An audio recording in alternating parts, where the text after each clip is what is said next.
9 जनवरी।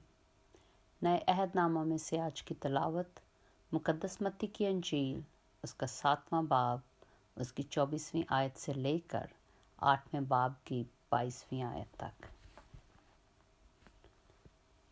बस जो कोई मेरी ये बातें सुनता और उन पर अमल करता है वो उस अक्लमंद आदमी की मानद ठहरेगा जिसने चट्टान पर अपना घर बनाया और मींह बरसा और पानी चढ़ा और आंधियां चलीं और उस घर पर टक्करें लगीं, लेकिन वो ना गिरा क्योंकि उसकी बुनियाद चट्टान पर डाली गई थी।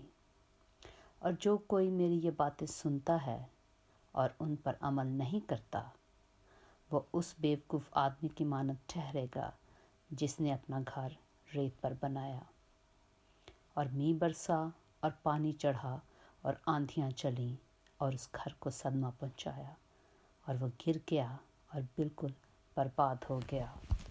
जब यीशु ने ये बातें ख़त्म की तो ऐसा हुआ कि भीड़ उसकी तालीम से हैरान हुई, क्योंकि वो उनके फ़कीहों की तरह नहीं बल्कि साहिब इख्तियार की तरह उनको तालीम देता था।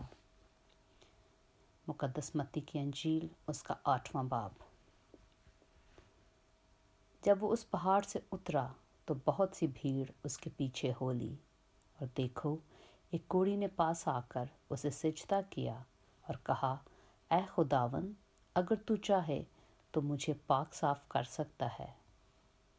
उसने हाथ बढ़ाकर उसे छुआ और कहा, मैं चाहता हूँ, तो पाक साफ हो जा। वो फौरन कोढ़ से पाक साफ हो गया। यीशु ने उससे कहा, खबरदार किसी से ना कहना, बल्कि जाकर अपने तईन काहिन को दिखा और जो नज़र मूसा ने मुकर्रर की है उसे गुजरान, ताकि उनके लिए गवाही हो। और जब वो कुफरनहूम में दाखिल हुआ तो एक सूबेदार उसके पास आया और उसकी मिन्नत करके कहा, ऐ खुदावन, मेरा खादम फालिज का मारा घर में पड़ा है और नहायत तकलीफ़ में है। उसने उससे कहा, मैं आकर उसको शिफा दूंगा।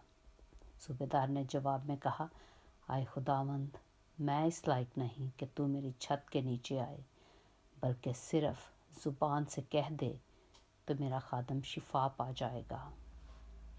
क्योंकि मैं भी दूसरे के इख्तियार में हूँ और सिपाही मेरे मातहत हैं, और जब एक से कहता हूँ कि जा तो वो जाता है, और दूसरे से कि आ तो वो आता है, और अपने नौकर से कि ये कर तो वो करता है।